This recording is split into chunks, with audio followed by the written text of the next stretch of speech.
Listo. ¿Se ve la diapositivas? ¿Sí? Ya, perfecto. Luciana me dice que sí. Muy bien. Hoy empezamos un capítulo nuevo. Yo sé que hemos hecho ya digestivo, todavía estamos en proceso. Esta semana terminamos ya la visualización de las láminas de digestivo 3, ¿verdad? Ya algunos de repente ya han visto el capítulo que de tubo digestivo en la práctica. Y con eso acabamos todo lo que es tubo digestivo. Por ahí de repente se les ha complicado un poquito, pero es cuestión de volver a repasar la teoría. La teoría se las colgué ayer con la corrección que había que hacer, que la chapa estriada en las células cilíndricas, en los enterocitos, solamente la chapa estriada es paz positivo, toda la célula cilíndrica no, como decía, ¿no? Ahí en la diapositiva, sino solamente la chapa estriada. Y otra corrección que había que hacer era que las glándulas del Lieberkühn están solamente en la mucosa, no en la submucosa. Ya, entonces ya lo colgué, ya supongo que muchos de ustedes lo han visualizado para poder hacer su resumen. Hoy cogemos otro capítulo nuevo que es aparato urinario. La sesión de hoy es más compleja porque vamos a ver todo lo que es riñón y riñón tiene muchas estructuras histológicas. A la siguiente semana que hagamos aparato urinario 2 ya la temática es más sencilla. Entonces, vamos con los riñones. Miren, los riñones son dos órganos importantes que tenemos, derecho e izquierdo, ¿ya? Y estos de acá tienen una forma como de un frejol o de una habichuela, ¿sí? Son importantísimos, sí, porque van a filtrar la sangre para eliminar desechos y exceso de agua. Y bueno, esto va acompañado que se elimina a través de la orina.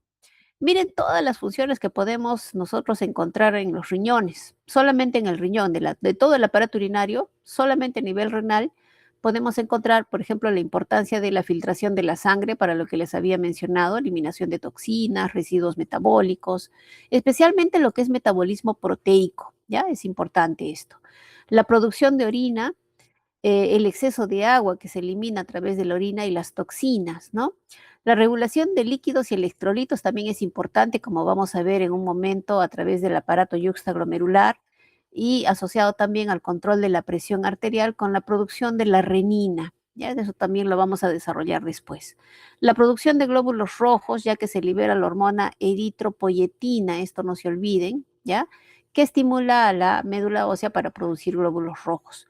La activación de la vitamina D, también muy importante, el calcitriol, para ayudar a lo que es el metabolismo del calcio en el hueso y sobre todo el equilibrio ácido básico, ¿no? Entonces es importante este órgano, así como el hígado que habíamos visto en aparato digestivo, ¿se acuerdan? Que es muy importante, tiene múltiples funciones. Acá en aparato urinario, la estrella es el riñón.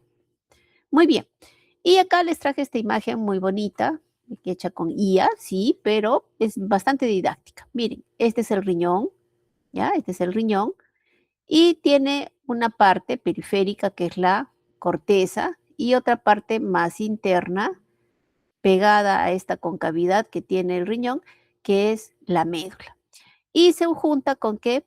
Con el uréter que se va a continuar después, vamos a ver la imagen anterior, acá está el uréter, que se va a continuar ambos, derecho e izquierdo, hacia la vejiga y finalmente la formación de la uretra, ¿ya? Entonces, específicamente, aquí menciona esta zona donde se encuentra el uréter, una arteria y una vena, y esa zona se llama el ilio del riñón, el ilio renal, ilio con H. Y entonces, a partir de este ilio renal viene el uréter que se va a comunicar con la vejiga, como habíamos visto en la imagen anterior. Ahora, si yo me voy hacia la parte interna del riñón, en esta zona en la que está el uréter, vamos a ver que se forma acá como un espacio que se denomina la pelvis renal, que es como una dilatación del uréter, que a su vez se va a bifurcar en otras especies de formaciones caliciformes. Por eso adoptan el nombre de cálices. Y estos cálices pueden ser mayores cuando se conectan con la pelvis renal y pueden ser cálices menores cuando salen a partir de un cáliz mayor. Entonces se forma lo que viene a ser el sistema pielocalicial, ¿ya? Pielo por la pelvis renal y caliciar por la formación de los cálices mayores y menores. Entonces se forman como una especie de copitas, ven ustedes acá. Y esto que se ve acá como una especie de abanicos, que viene a ser la zona de las pirámides renales, ya lo vamos a ver en un siguiente esquema, y confluyen acá varios túbulos. Entonces, estos túbulos son 15 a 20 tubos colectores que desembocan en esto que se denomina la papila renal, que justamente está en contacto con el cáliz menor. ¿Ya? Entonces, esa es a grosso modo la estructura anatómica que tiene nuestro riñón. Vamos a la estructura histológica. La estructura histológica es bastante importante porque, miren, tiene, como les decía, una zona periférica que es la corteza y una zona central que es la médula. Pero este está cubierto, miren acá cómo están jalando una especie de membrana. Todo esto está cubierto por lo que se denomina la cápsula renal. ¿Qué es la cápsula renal? Es tejido conectivo denso, irregular, colagenoso, con la presencia de fibras elásticas, tejido muscular liso ocasional. Y eso protege, es como una capita que está protegiendo a todo el riñón. Entonces, esta cápsula está en contacto con la zona más periférica del riñón, que es la cortical. Si es que yo le hago un corte al riñón, así un corte sagital, esta cortical va a tener un aspecto de granuloso. ¿Por qué? Porque se van a ver como puntitos, lo que corresponde a los glomérulos renales y los tubos contorneados. ¿Ya? Acá, en toda esta periferia, ahí se va a notar esos glomérulos renales como si fueran puntitos, porque recuerden que estos son microscópicos. Eh, Otro detalle importante a nivel de la cortical es esto, las columnas de Bertini. ¿Qué son las columnas de Bertini? Son prolongaciones, ¿no? Que se van a ir de la médula hasta alcanzar el sistema pielocalicial. ¿Cuál es el sistema pielocalicial? Nuevamente lo vemos acá, miren, esta proyección tubular que es el uréter se dilata acá formando la pelvis renal y acá esto se abre a manera de copas. Acá tenemos una mayor que es el cáliz mayor y estas más chiquitas que son los cálices menores. ¿Ya? Entonces, ese es el sistema pielocalicial que se junta con lo que vienen a ser las columnas de Bertini. Muy bien, seguimos.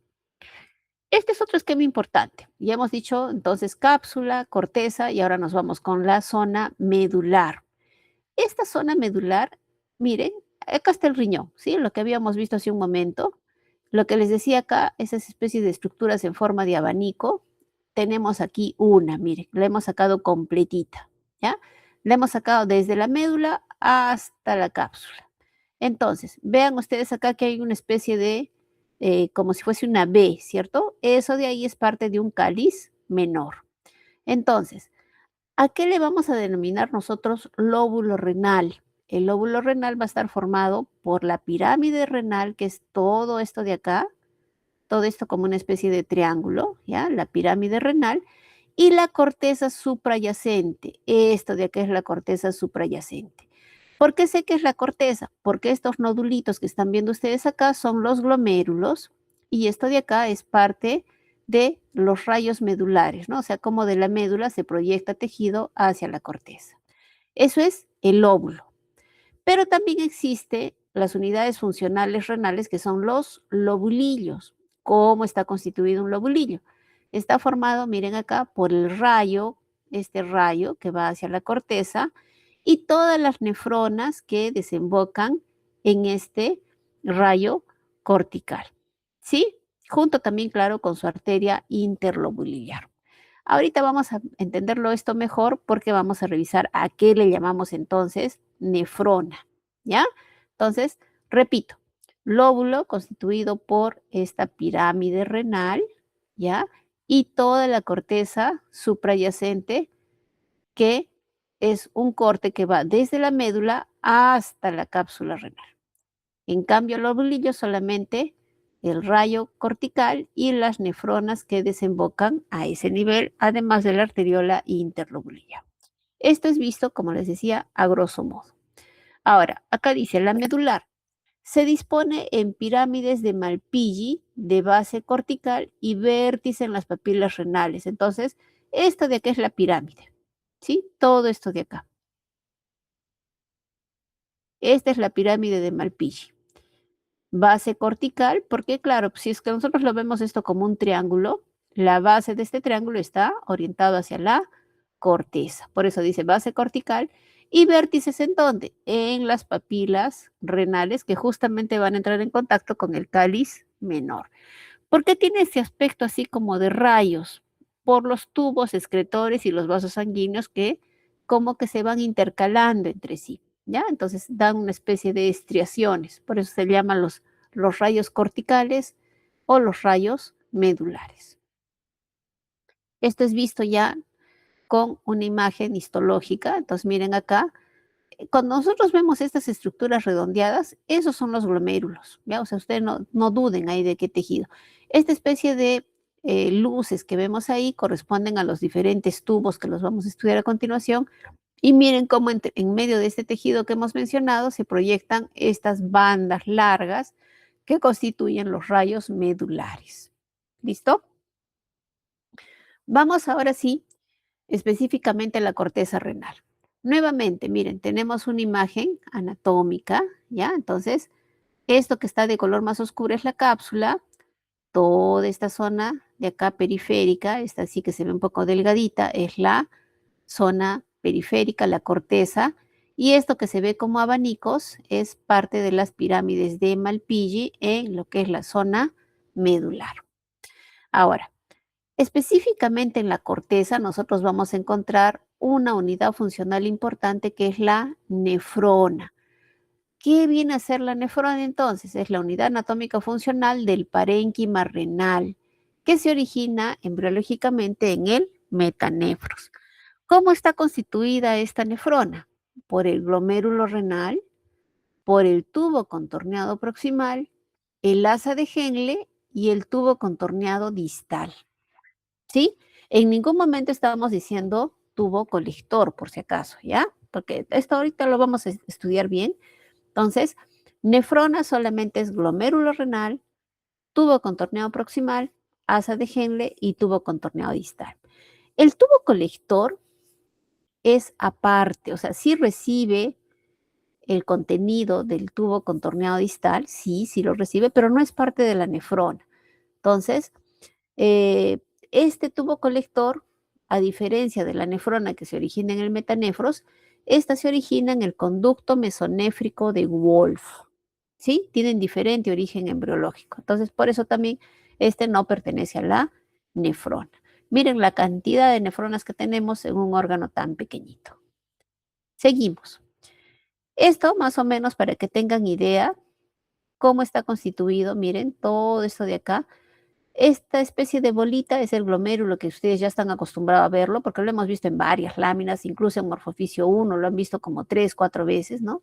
Estas bolitas que son los glomérulos, miren cómo tiene un tubo que se ondula bien cercano, ¿no? Entonces es el tubo contorneado proximal, desciende, desciende y vuelve a ascender, dando origen a lo que es el asa de Henle. Nuevamente se hace así ondulante y tiene contacto acá con el glomérulo renal. Entonces, tubo contorneado proximal, tubo contorneado distal. Entonces, todo esto de acá, así, ondulante, color amarillito, eso sería la nefrona. ¿Y dónde desemboca el tubo contorneado distal? En este tubo recto, que es el tubo colector. ¿Sí? ¿Estamos bien hasta acá? ¿Hasta acá alguna pregunta, chicos? Ya, estamos bien. Ahora, vamos específicamente con el glomérulo, ¿ya? Vamos específicamente con el glomérulo. También se llama corpúsculo de Malpighi. Están situados estos glomérulos siempre en la corteza, ¿ya? Nunca van a estar en la médula. Siempre en la corteza son esféricos, más o menos 200 micrómetros de diámetro, y tienen dos componentes importantes. ¿Cuáles son? La cápsula de Bowman y los capilares glomerulares que se disponen como si fuese un ovillo, ¿ya? Dentro de la cápsula de Bowman. Ahora, este glomérulo va a tener dos polos, uno vascular y otro urinario. El vascular, que va a estar muy relacionado al tubo contorneado distal, y el polo urinario, que va a estar estrechamente relacionado con el tubo contorneado proximal. Me voy acá otra vez el esquema. Miren, esta ondulante tubo contorneado proximal, esta ondulante tubo contorneado distal. Entonces, hacia acá tubo el polo vascular del glomérulo renal. El glomérulo solamente es esta bolita. Y hacia el tubo contorneado proximal, el polo urinario. ¿Ya? Muy bien.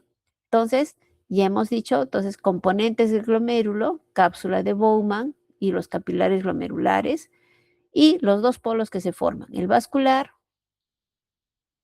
donde penetra la arteriola aferente y sale la eferente, por eso se llama el polo vascular, y que está en estrecho contacto, repito, con el tubo contorneado distal. Y el polo urinario, que es la abertura que va a comunicar la cavidad glomerular del tubo contorneado proximal, que es por donde comienza a formarse la orina, a formarse y a transportarse lo que finalmente va a ser la orina. Ahora, la cápsula de Bowman tiene tres componentes, eso no se olviden, tres. Uno es la hoja parietal, otro la hoja visceral y el tercero componente es el espacio de Bowman. Miren ahí, este es un mayor acercamiento, entonces miren, acá están los tubos, ¿no? Tubo contorneado proximal, acá está todo ondulante, viene acá el asa de Henle y otra vez se hace ondulante formando el tubo contorneado distal y finalmente viene hacia acá formando, desembocando en el tubo colector. ¿Qué es esto? Nuestro glomérulo. Y en este glomérulo entonces nosotros vemos acá, miren, dice arteriola eferente y acá otra arteriola que es la aferente. Entonces, ¿cuál es el detalle aquí? Ingresa por esta zona donde está el tubo contorneado distal, ¿no? Ingresa una arteriola aferente y se va dividiendo y dividiendo y forma los capilares fenestrados. ¿Se acuerdan? En el riñón teníamos capilares fenestrados. Y nuevamente se fusionan y dan origen a otra arteriola que es la eferente. La que ingresa es la aferente y la que sale es la eferente. Entonces, todo este ovillo vascular que se forma a partir de la arteriola aferente está cubierto por esto, que es la cápsula de Bowman, ¿ya? Que está formado por células que están estrechamente unidas acá al ovillo capilar glomerular y también se acuerdan por células epiteliales planas. Entonces queda entre las dos un espacio que se llama el espacio de Bowman, por el cual se va a trasladar un líquido que es el líquido inicial para formar la orina. ¿De dónde viene ese líquido? De lo que se va filtrando del contenido de la luz de los capilares glomerulares. ¿Ya? Entonces, este de acá que está en contacto estrecho, miren, con el espacio de Bowman, este tubo es el tubo contorneado proximal. Vamos con otro esquema. Este ya es un esquema histológico, el anterior era solamente un esquema gráfico. Este es el glomérulo, miren, siempre tiene ese aspecto el glomérulo, ¿ya? Y miren cómo acá, entonces, yo veo acá unos círculos bien pequeñitos. Esos círculos pequeñitos son los capilares glomerulares. Incluso algunos tienen hematíes en la luz en este corte, ¿ya? Entonces, vamos. Por fuera del glomérulo veo núcleos de células epiteliales planas, por lo tanto, esto de acá es la hoja parietal de la cápsula de Bowman. Veo después un espacio entre el glomérulo, o bueno, el ovillo vascular y la hoja parietal. Entonces, este de acá es el espacio de Bowman. Y finalmente veo células que están adheridas a la superficie. No veo muchas, ¿no? Veo una que otra. Y estos de acá constituyen lo que es la hoja visceral de la cápsula de Bowman. Entonces, ¿qué es lo que sucede? De los capilares glomerulares filtra líquido hacia el espacio de Bowman y a través de este espacio de Bowman llega este contenido que se ha filtrado a través del tubo contorneado proximal. Por eso esta zona que se forma a nivel del espacio de Bowman en contacto con el glomérulo y que está constituido por un tubo contorneado proximal se le llama el polo urinario, porque es ahí ya donde se empieza a formar la orina. Vamos con el otro polo. Nuevamente un glomérulo. Esta de acá, esta zona bien pegadita al glomérulo sería la hoja visceral. Este espacio en blanco que sería el espacio de Bowman.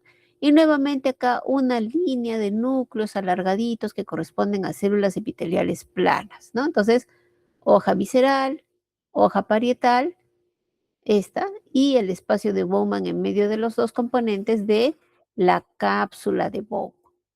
¿Qué es todo esto central? El glomérulo renal, ¿ya? Que tiene algunos vasitos, miren. Y lo que quiero que vean es esta zona. En esta zona estamos viendo una arteriola con algunas células un poco más claritas en su pared. Esas células son importantes porque se llaman células yuxtaglomerulares, ya están en la pared de esta arteriola. Después las vamos a ver con detalle, no se preocupen, solo quiero que se ubiquen. Entonces tenemos acá nuestra arteriola aferente, por acá debiera estar nuestra arteriola eferente, ¿ya? Entonces, como está acá las dos arteriolas, y acá miren está el tubo contorneado distal, ¿ya? Entonces, esto corresponde a lo que es la zona del polo vascular del glomérulo renal. ¿Cómo se forma? ¿Cómo se forma esta cápsula de Bowman? Es interesante porque siempre hay una relación entre el ovillo del capilar glomerular y la cápsula de Bowman, ¿ya? Entonces, la hoja parietal está constituida por epitelio simple plano de origen metanéfrico, ¿ya? De origen metanéfrico que reposa sobre una lámina basal delgada. Sí, pues porque es un epitelio simple plano lo que tenemos ahí, ¿verdad? Entonces, cuando este epitelio simple plano, miren, acá se ve bonito, ¿no? Miren, este está al inicio, ¿no? Como una especie de globo, la cápsula de Bowman, y acá el tubo contorneado proximal. Pero luego se forma acá, ¿no? Entonces, arteriola aferente, arteriola eferente, cómo se divide en capilares glomerulares, y mire cómo va empujando y se va formando esto, ¿no? Esto que es el ovillo vascular envuelto por esta cápsula de Bowman. Entonces, la hoja parietal constituido por un epitelio simple, plano, que se continúa con el tubo contorneado proximal. Y la hoja visceral, que está constituido por estas células, ¿ya? Que vienen a ser los podocitos, ¿ya? Entonces, todos los podocitos están en la superficie de este ovillo vascular y ellos forman lo que es la hoja visceral de la cápsula de Bowman. Visto aquí, miren, esto es con una coloración de paz, ¿no? Esta de acá sería la hoja parietal, el espacio de Bowman, y acá estas células que están así un poco dispersas, ¿no? Como esta de acá también, constituyen lo que es la hoja visceral de la cápsula de Bowman. Justo ahí los tres componentes entonces de nuestra cápsula de Bowman. En la imagen de la izquierda, muy similar, ahí están con los nombres incluso, e inclusive tenemos acá, en esta imagen de la izquierda, el tubo contorneado distal con la mácula densa que la vamos a ver en un momento, ¿ya? Listo, seguimos. Ahora, dentro de este glomérulo renal hay una estructura importantísima, que es la membrana de filtración. Entonces, ¿qué es lo que nosotros tenemos que entender? ¿Se acuerdan que en pulmón había la barrera aire-sangre? Entonces, acá también se forma lo que es la barrera o la membrana de filtración. No es una barrera, es una membrana de filtración. ¿Cómo se forma? Para ello, nosotros necesitamos recordar la estructura de los capilares fenestrados, ¿ya? Estos capilares fenestrados, que como buenos capilares están constituidos solamente por dos capas de células. ¿Cuáles son? Endotelio y la lámina basal que lo sostiene. Si es que nosotros nos vamos al dibujo, entonces vemos que acá en rojo está el endotelio y en color plomo está la lámina basal. Ahora, yo les he mencionado a una célula, ¿se acuerdan? Los podocitos. Los podocitos que forman, miren acá, están en toda esta superficie y que forman la hoja visceral de la cápsula de Bowman. ¿Sí? Entonces, visto acá, en rojo tenemos el endotelio con las formaciones irregulares que tienen el endotelio, este tipo de capilar fenestrado, que son los poros o fenestras, ¿sí? Que en este caso, como es riñón, no está cubierto por diafragma. Tenemos la lámina basal en plomo y miren cómo esta célula de color amarillo, acá está su núcleo, cómo tiene proyecciones primarias y secundarias que abrazan a la lámina propia. Acá lo vemos magnificado, ¿no? Entonces, este es el podocito y lo que emite a manera de brazos o de pies es los pedicelos, ¿ya? Y estos pedicelos van a dejar espacios libres, justamente para permitir que se forme la barrera de filtración. Visto acá con microscopía electrónica, ¿no? Pero antes primero precisemos, ¿ya? ¿Cuáles son los componentes de la barrera de filtración? Uno, la pared endotelial del capilar sanguíneo, en este caso el capilar fenestrado, ¿sí? Todas sus células endoteliales. Ya habíamos visto eso aquí, ¿cierto? En rojito, entonces, esto, ¿no? Las células endoteliales, la pared endotelial del capilar sanguíneo. La membrana basal, ¿no? Que está aquí en color plomito. La membrana basal, acuérdense que no tenía ninguna perforación, estaba sanita. Y finalmente tenemos la capa visceral de la cápsula de Bowman a través de los podocitos. Entonces, ¿cuáles son los componentes de la barrera de filtración? Estos tres: endotelio, membrana basal y capa visceral de la cápsula de Bowman. ¿Hasta aquí estamos bien, jóvenes? ¿Sí? Muy bien. Ahora, miren, esta es la luz del capilar. Esta es parte de las células endoteliales con sus fenestraciones. Esto que se ve más oscurito es la membrana basal. Y acá lo que tenemos es parte de los podocitos, ¿no? Entonces, F viene a ser las fenestraciones, ¿no? Del epitelio. MGEB, que es la membrana basal glomerular. Y luego tenemos los podocitos que los veíamos en color amarillo en la lámina anterior. Acá lo estamos viendo en tonos grises porque es microscopía electrónica. Miren cómo están ahí los podocitos, pero también están acá los eh, pedicelos, ¿no? Los pedicelos, ¿ya? Y dejan ver esta zona de acá, que es el diafragma, que es el que permite finalmente la filtración de diferentes moléculas o partículas. Listo. Ahora, vamos con los capilares glomerulares. Estos capilares glomerulares ya hemos dicho que se forman a partir de una arteriola, que es esta de acá, la arteriola aferente. Esta de acá, la más gruesita, siempre es la arteriola aferente. Se divide, dijimos, y va a dar lugar a los capilares fenestrados, los cuales nuevamente confluyen y van a formar otra arteriola de salida, que es la arteriola eferente, ¿no? Entonces, ¿dónde se ubican? Dentro de todo esto que es la cápsula de Bowman. Hoja visceral en contacto con el ovillo vascular, el espacio de Bowman que está en medio de las dos capas y finalmente la hoja parietal que se continúa ¿con qué? Con el tubo contorneado proximal. Entonces, lo que decíamos al inicio, polo urinario, tubo proximal, polo vascular, es el contacto con el tubo contorneado distal. Seguimos. Entonces, esto resume lo que les había dicho, ¿no? De la formación de los capilares glomerulares, la lámina basal común o membrana de filtración, que en este caso está intacta. Lo que tiene poros o fenestras solamente es el endotelio, ¿no? Eh, Hay otras células importantes que no les he mencionado. En medio de todos estos capilares, miren, acá se ve muy bonito, así como circulitos, y otro se ve como tubitos de pared muy delgada. Estos de acá son los capilares sanguíneos, fenestrados, ¿ya? Pero miren cómo alrededor hay otras células.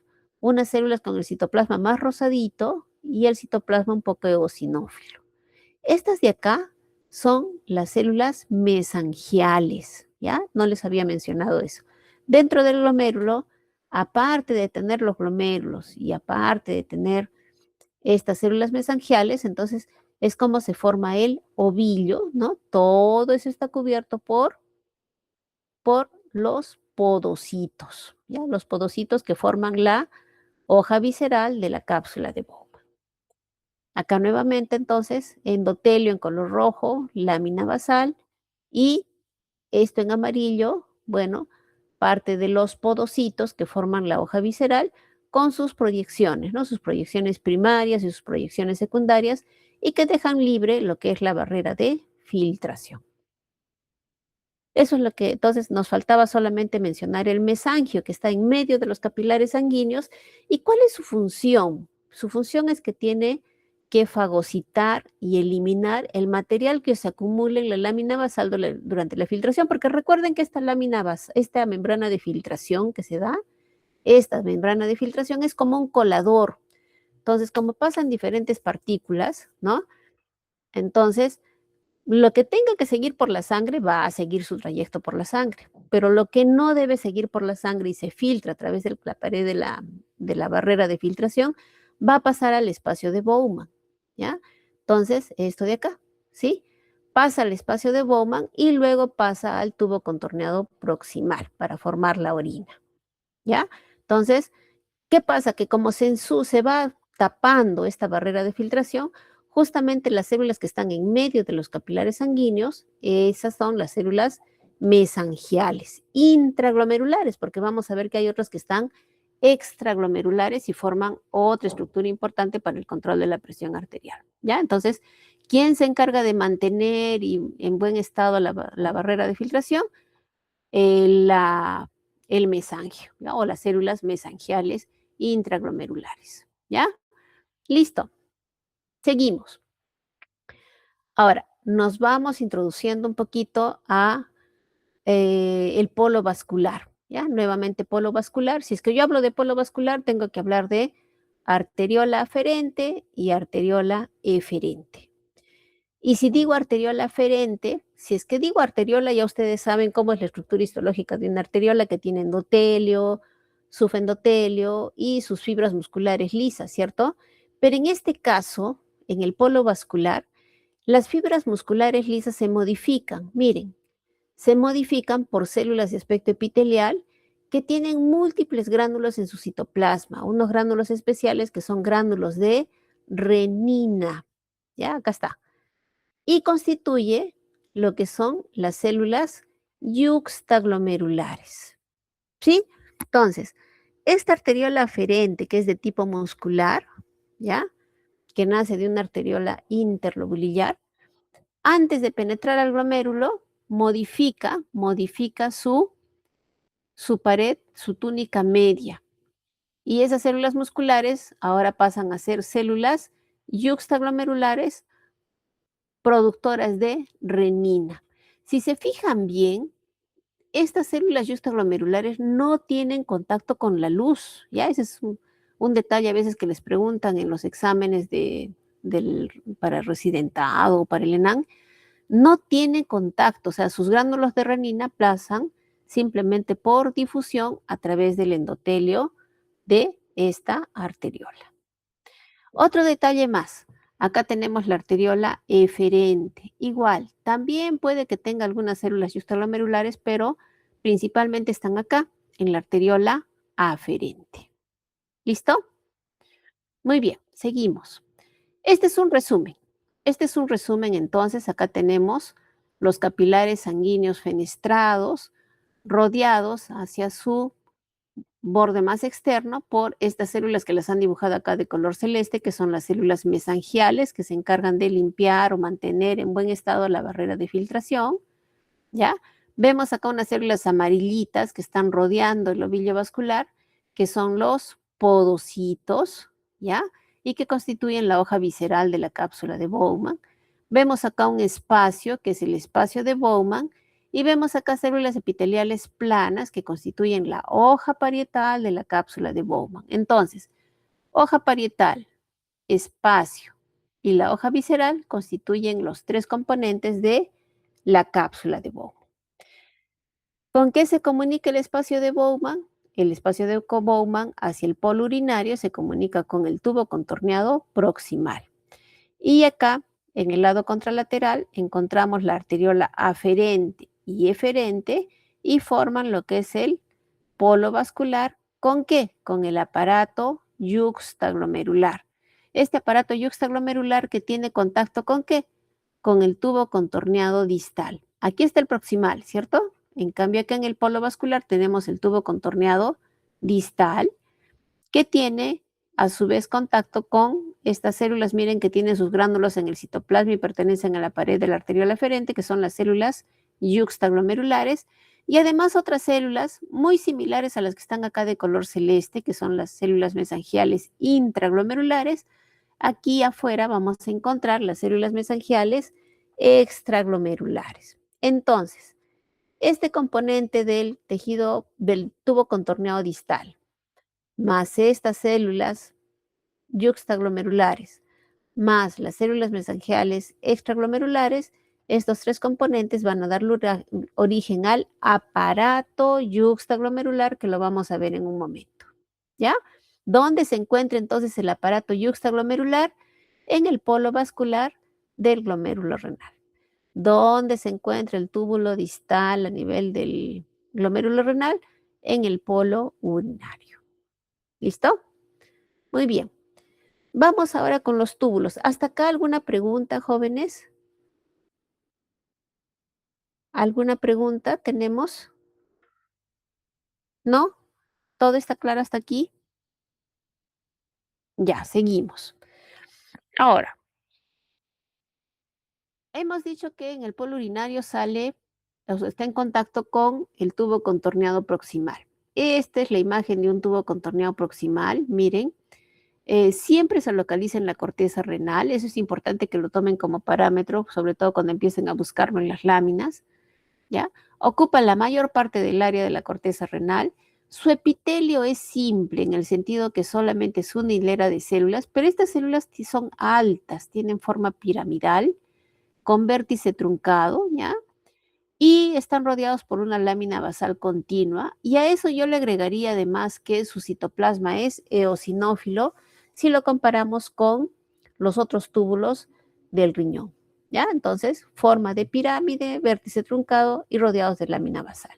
La luz es estrecha y medio ondulante, ¿ya? Y otra peculiaridad que tiene este tubo contorneado distal y que les ayuda a ustedes a identificarlo es que tiene como un borde en cepillo medio ondulante, que por cierto es paz positivo, ¿ya? Paz positivo. Un ratito está sonando una alarma, acá. Uy, es las 10, vamos a apurarnos un poquito, ¿ya? Entonces, el citoplasma es granular porque tiene mitocondrias abundantes, ¿ya? Pero sobre todo este borde irregular que ustedes lo van a ver, y con su borde como en cepillo, algo así como las células con chapa estriada del intestino, muy similar a eso, tiene acá un borde de ribete en cepillo. ¿Cuál es la función de este tubo contorneado proximal? Absorber sodio, más o menos el 80% de sodio, cloro, agua, glucosa y aminoácidos. Vamos con la otra porción de lo que viene a ser los conductos. Ya hemos visto el glomérulo, ¿cierto? Ahora nos vamos con los conductos. Y uno de los conductos ya es el proximal, que ya lo hemos descrito. Vamos ahora con el asa de Henle. Acá solo para que nos ubiquemos. Miren, está el glomérulo renal, está acá mi tubo contorneado proximal, y este segmento que desciende y vuelve a ascender es el asa de Henle. Es decir, un trayecto rectilíneo, ¿ya? Un trayecto rectilíneo hasta que nuevamente se llega a nivel del polo vascular, y una vez que entra en contacto con el polo vascular, se forma una estructura importante que se llama la mácula densa. Una vez que nosotros vemos la mácula densa, ya deja de ser asa de Henle y ahora nuevamente se convierte en un tubo, el tubo contorneado distal, que es lo que estamos viendo acá de color clarito, que es el que finalmente desemboca en este tubo, que es el tubo colector. ¿Listo? Entonces, es más o menos la secuencia que tenemos de los túbulos. El proximal, que parte del polo urinario, el asa de Henle, que es un tubo rectilíneo que desciende y asciende, y luego se convierte en tubo contorneado distal a nivel del polo vascular del glomérulo. Hay dos segmentos de asa de Henle, el delgado y el grueso. El delgado, que tiene un trayecto descendente y asciende un poquito, y el grueso, que es definitivamente solamente su trayecto ascendente. El asa delgada está constituida por células epiteliales planas, pero con los núcleos que sobresalen un poco hacia la luz, pero su pared es muy delgadita porque son células epiteliales planas. ¿Cuál es su función? Transporte, ¿sí? Tienen participación activa en el transporte, ¿ya? Pero no realizan gastando energía, sino solamente es una diálisis pasiva, ¿ya? O sea, sí pasan sustancias, pero de forma pasiva, mediante diálisis pasiva. En cambio, el asa gruesa, el epitelio es más gruesito, ¿ya? Por eso se llama gruesa. En este caso vamos a encontrar células epiteliales cúbicas, ¿ya? Con núcleo esférico. Este se parece mucho al tubo contorneado distal, solo que el citoplasma es más escaso, ¿ya? Eso lo vamos a ver en prácticas, ahí lo vamos a diferenciar muy bien. Se parece mucho al distal, pero el epitelio es más bajito. ¿Cuál es su función? Bombear iones de sodio. ¿Sí? Listo. Entonces, eso de ahí es asa de Henle. Miren, acá están los esquemas. Este de acá que tiene epitelio cúbico, pero fíjense cómo pareciera que el citoplasma le ha quedado corto, ¿no? Porque los núcleos como que igual, a pesar de que son células cúbicas, sobresale un poquito hacia la luz. Esto de acá es asa gruesa de Henle. Yo veo el citoplasma, ¿verdad? Como un doble contorno. En cambio acá, miren, parece solamente una línea que tuviera sus núcleos. Ese es el asa delgada de Henle. ¿Este corte de dónde es? ¿Ustedes ven acá algún glomérulo? No, ¿cierto? Entonces este corte es a nivel de la médula. ¿Listo? A nivel de la médula. Vamos con la siguiente imagen. Tubo contorneado distal, pero para ello ya en esta imagen ustedes deben estar reconociendo, miren, este túbulo de citoplasma eosinófilo, células piramidales, esto, ¿no? Que tiene como una chapita estriada, ese es un tubo contorneado proximal. Y hace bonito contraste con esto de acá que es otro túbulo con epitelio cúbico, pero en este caso, miren, sí se rodea el núcleo de citoplasma en todos sus bordes. A diferencia de este, miren, este de acá yo veo el núcleo pero hay zonas que pareciera que le falta citoplasma, ¿ya? Entonces, asa gruesa de Henle y esto de acá es tubo contorneado distal. Este tubo contorneado distal, a diferencia del proximal, solamente se forma por células cúbicas y no tiene ese ribete en cepillo, esa especie de chapa estriada, no hay, ¿ya? Eso es característico del ribete en cepillo, solamente del tubo contorneado proximal. ¿Listo? Entonces, este de acá tiene un recorrido cortical que desemboca siempre en un tubo colector. Aquí está entonces un corte de la cortical. Estos son los glomérulos, eso ya ustedes lo saben porque lo hemos visto en varias láminas. Ahí está con su cápsula de Bowman, ese resplandor que tiene alrededor, que es el espacio de Bowman. Y miren acá cómo varían, ¿no? Los tubos, unos más rojizos, más eosinófilos, que serían los túbulos proximales, y otros un poco más cúbicos, ¿no? Un poco más pequeños, bonitos, ¿no? Que son los tubos contorneados distales. Aquí, vista en otra imagen, ¿no? Estos de acá, los tubos contorneados distales. Y nos vamos al último tubo, pero que ya no es parte de la nefrona, recuerden, ¿sí? Tubo colector. El tubo colector eh, permite que desemboquen en ella varias nefronas. Tiene un recorrido también rectilíneo, paralelo, ubicado en los rayos corticales primero y luego penetran en las pirámides de Malpighi de la médula. Al final de su recorrido se van uniendo entre sí y forman los tubos papilares de Bellini, que desembocan ¿en dónde? En el vértice de las papilas. ¿Sí? Lo que habíamos visto hace un momento en esquemas, ahora sí ya lo tenemos acá bien descrito. Lo que corresponde al tubo colector. Entonces, no participa en la formación de la orina, perdón, no es parte de la nefrona, pero sí participa en la formación de la orina y no solamente es que sea un tubo que va a pasar lo que le llega del tubo contorneado distal, sino que sí participa en la absorción y la excreción, la secreción de algunas sustancias. ¿Ya? Muy bien. Miren el detalle del tubo colector. Este es su borde externo. Estas son sus células, núcleo redondeado, citoplasma pálido, ¿ya? Pero a pesar de eso yo logro ver, miren aquí, como unas líneas, ¿cierto? Estas líneas me indican el límite entre célula y célula, el borde de su citoplasma. Entonces, esa es la característica del tubo colector, ¿sí? En el tubo colector, las células tienen su membrana celular muy bien definida, nítida, y el núcleo tiene un halo claro alrededor. Por eso es que yo puedo identificar los bordes entre célula y célula. Y esa es una característica que no habíamos descrito hasta el momento, ¿cierto? Entonces, si ustedes ven esos límites bien definidos entre célula y célula, no tengan duda en colocar tubo colector. No tiene microvellosidades en su polo apical, el citoplasma es pobre en organelas, por eso es que se ve nítido, ¿no? Se ve nítido. Y nada más, creo por acá, ¿sí? Entonces, tubo colector. Como ven, entonces hemos visto el tubo proximal que tiene citoplasma eosinófilo, células en forma de pirámide y acá un borde como ribete en cepillo. Perdón, vamos a utilizar mejor, bueno, está bien, tubo contorneado proximal. El tubo contorneado distal, que es epitelio cúbico, que está los núcleos redondeados, rodeados totalmente de citoplasma. Tenemos el tubo colector, que tiene epitelio cúbico también, pero se logran ver los límites entre célula y célula. Y finalmente también habíamos visto los componentes del asa. Cuando es epitelio simple plano, asa delgada, y cuando es un epitelio cúbico que pareciera que el citoplasma está muy delgadito, muy chiquito, y a las justas entre el núcleo en este citoplasma, este es el asa de Henle gruesa. ¿Hasta aquí alguna duda? ¿No? Muy bien, seguimos.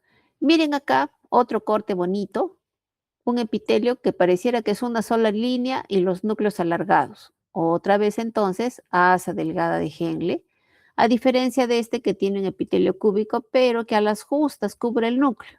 Entonces, este es asa gruesa. Y este, en cambio, en corte transversal, miren estas lineecitas, es lo que tienen que ustedes que aprender a mirar, esas líneas que separan una célula de la otra. ¿Por qué? Porque lo que estamos viendo es un tubo colector, claro que aquí está en corte transversal y el que habíamos mirado hace un momento era en corte longitudinal. ¿Ya? Entonces, ¿vemos algún glomérulo? No. ¿Por qué? Porque estamos en la zona de la médula del riñón. Igual, tubos contorneados distales, ¿ya? Y acá, asas delgadas de Henle y este de acá, que es un tubo colector. Vamos ya con lo último, que es el aparato yuxtaglomerular, ¿no? El aparato yuxtaglomerular, ¿en dónde se localiza? En el polo vascular del glomérulo renal. Esto sí es importante. Así como dijimos de la barrera de filtración, sí, sus componentes, acá también el aparato yuxtaglomerular tiene tres componentes importantes, que es la mácula densa, las células yuxtaglomerulares, de la arteriola glomerular aferente y las células mesangiales extraglomerulares.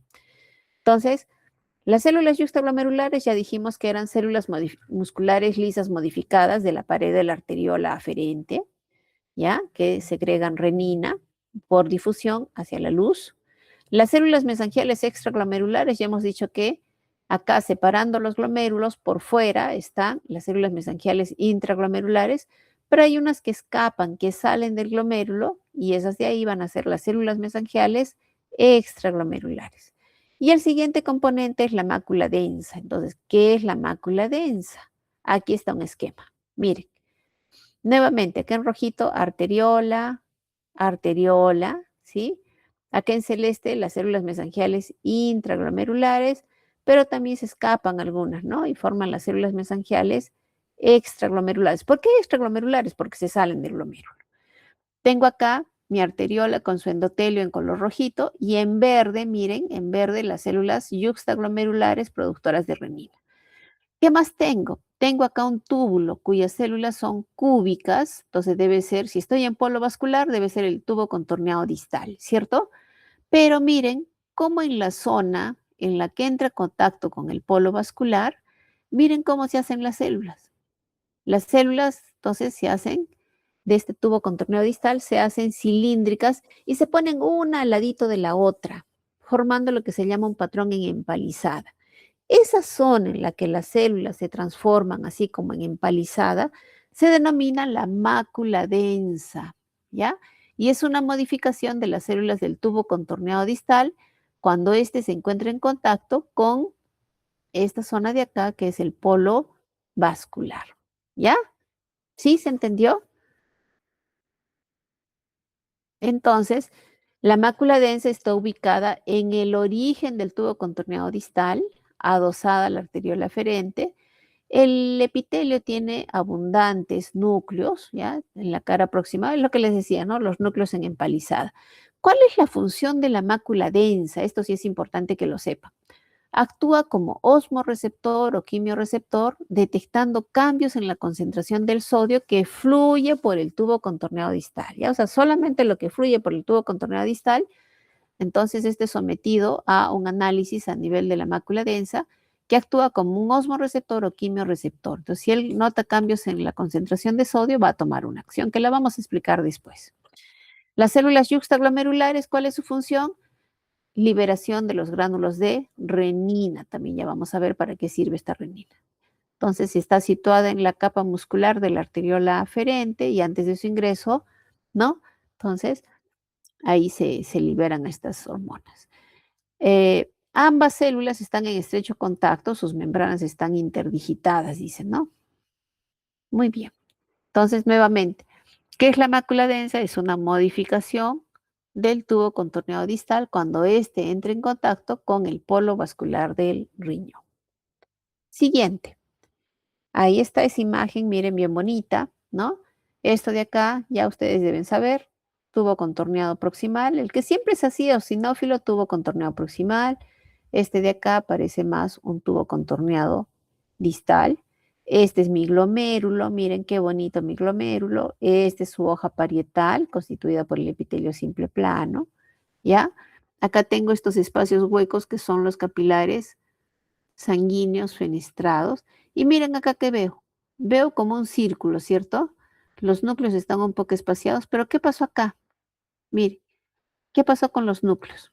Están muy juntitos, ¿cierto? ¿Sí? Entonces, cuando estos núcleos adoptan esa posición de estar muy juntos o en empalizada, a nivel del polo vascular del riñón, esto se llama mácula densa, ¿ya? ¿Qué estructura es? Mácula densa. ¿Y está en contacto con qué? Con estas células que pareciera que se están saliendo del glomérulo, que son las células mesangiales extraglomerulares. Y vamos a ver otro corte además. Miren, este de acá es el tubo contorneado distal. Acá no se ve muy bien la mácula densa, pero sí se ve, miren, el trayecto del vaso sanguíneo, ¿no? Estas celulitas de acá, que son las células mesangiales, perdón, las células yuxtaglomerulares productoras de renina, y hacia acá arriba ya saliéndose, ¿no? Están las células mesangiales extraglomerulares. Entonces, ¿para qué me sirve el aparato yuxtaglomerular? ¿Para qué es útil? ¿Por qué es importantísimo este aparato yuxtaglomerular? Porque las células yuxtaglomerulares son sensibles a los cambios de la presión sanguínea en la arteriola, ¿ya? O sea, si la arteriola tiene cambios en la presentación, en la presión arterial, esta la va a detectar, ¿ya? ¿Por qué? Porque cuando la presión arterial disminuye, entonces se va a eliminar a la luz del vaso el contenido de los gránulos de renina, ¿ya? Provocando un mecanismo. ¿Cómo se llama este mecanismo? Renina, angiotensina, aldosterona. ¿Cuyo fin supremo cuál es de este mecanismo? El hecho de elevar la presión arterial por un doble mecanismo. Por un lado, esta renina que se libera de la arteriola aferente actúa sobre un angiotensinógeno de la sangre y lo convierte a angiotensina 1, sustancia que a su vez, por acción de una enzima producida en los capilares de pulmón, se convierte en angiotensina 2, lo que tiene la propiedad de ser un poderoso vasoconstrictor, ¿sí? Entonces, ha hecho todos esos cambios, miren, ¿por qué?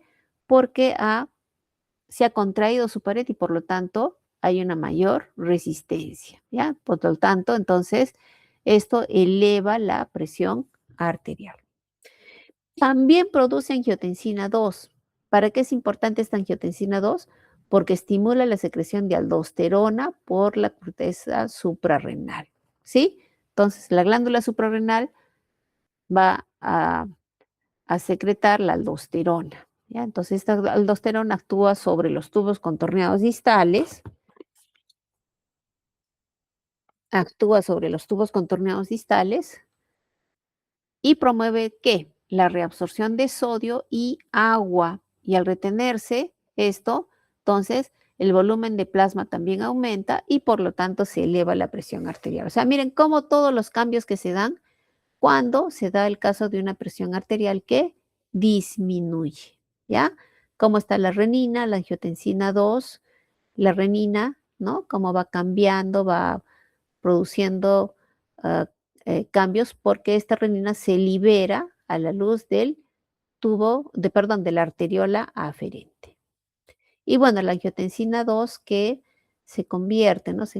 Se va a estimular la secreción de aldosterona por la corteza suprarrenal y esta a su vez, esta hormona va a actuar sobre el tubo contorneado distal, por donde estaba la mácula densa, para promover la reabsorción de sodio y agua, ¿ya? Sodio y agua. Acá tienen un esquema, miren, también muy bonito, hecho por la IA, pero yo creo que sí les va a ayudar. Entonces tenemos ahí la renina que actúa sobre el angiotensinógeno y produce la angiotensina 1. Después, una enzima de los capilares del pulmón actúa sobre esta angiotensina 1 y produce la angiotensina 2. Y el tercer paso es que esta angiotensina 2 estimula la corteza suprarrenal y secreta aldosterona, ¿ya? Aldosterona. Entonces, esta aldosterona actúa sobre el tubo contorneado distal, promueve la reabsorción de sodio y agua, aumenta el volumen plasmático y al final, ¿qué es lo que queremos? Elevar la presión arterial. ¿Listo? Muy bien. Y la última diapositiva, ya con eso los dejo. Miren, estamos acabando exactito, creo. La circulación, ¿no? La circulación que tiene el riñón, ¿no? Que empieza acá, el sistema arterial, en esta arteria renal, que se divide en arterias segmentarias, que a su vez se va a dividir en arterias interlobulares en medio de las papilas renales, que a su vez se va a dividir en arterias arciformes, en arterias lobulillares, y finalmente va a dar lugar a las arteriolas aferentes, perdón, acá, ¿no? Acá, o sea, lo que estamos viendo ya aquí es, no lo vamos a ver porque ya es muy chiquitito, ¿no? A nivel de los glomérulos renales, ¿sí? O sea, esta es una vista anatómica, ¿ya? Entonces tenemos la arteria renal, las segmentarias, las interlobulares, las arciformes, las interlobulillares, que son estas que están medias perpendiculares, y a partir de esas se forman las arteriolas aferentes, que es lo que habíamos visto en los esquemas anteriores, ¿cierto? Esta, ¿no? Y entonces, esta de acá va a dar origen al sistema capilar glomerular, que finalmente vuelve a confluir y va a dar lugar a la arteriola eferente. ¿Por qué es importante la arteriola eferente? Fíjense, si es que ya tenemos la aferente, esta es la que va a llegar al ovillo vascular, ¿cierto? Entonces es la que tiene su barrera de filtración y finalmente forma la orina. Pero ¿qué pasa con el resto del tejido tiroideo, del tejido renal? Entonces, también necesita una propia irrigación y esto sale a partir de la arteriola eferente. Entonces, los glomérulos cerca a la superficie renal, como son estos de acá, ya tienen un curso corto, irrigan los tubos contorneados y los rayos corticales, ya por si acaso. ¿Sí? En cambio, la zona de los glomérulos cercanos a la región medular dan origen a vasos rectos falsos. Entonces, esto de arteriola eferente, que desciende a la médula y van a irrigar los tubos colectores y las asas de Henle en su recorrido medular. O sea, miren cómo a partir de la arteriola eferente se da una doble circulación sanguínea, ¿ya? Una corta y otra un poquito más larga. Al final, entonces es todo, primero que cómo la sangre llegaba al glomérulo y la otra es cómo a partir de la arteriola eferente también se busca la irrigación del propio riñón. Y listo, eso es todo lo que tenía que compartirles hoy. Si hubiera alguna pregunta, chicos, ¿no? Ya, vamos tomando lista entonces. Ya, voy tomando lista y así desean a los que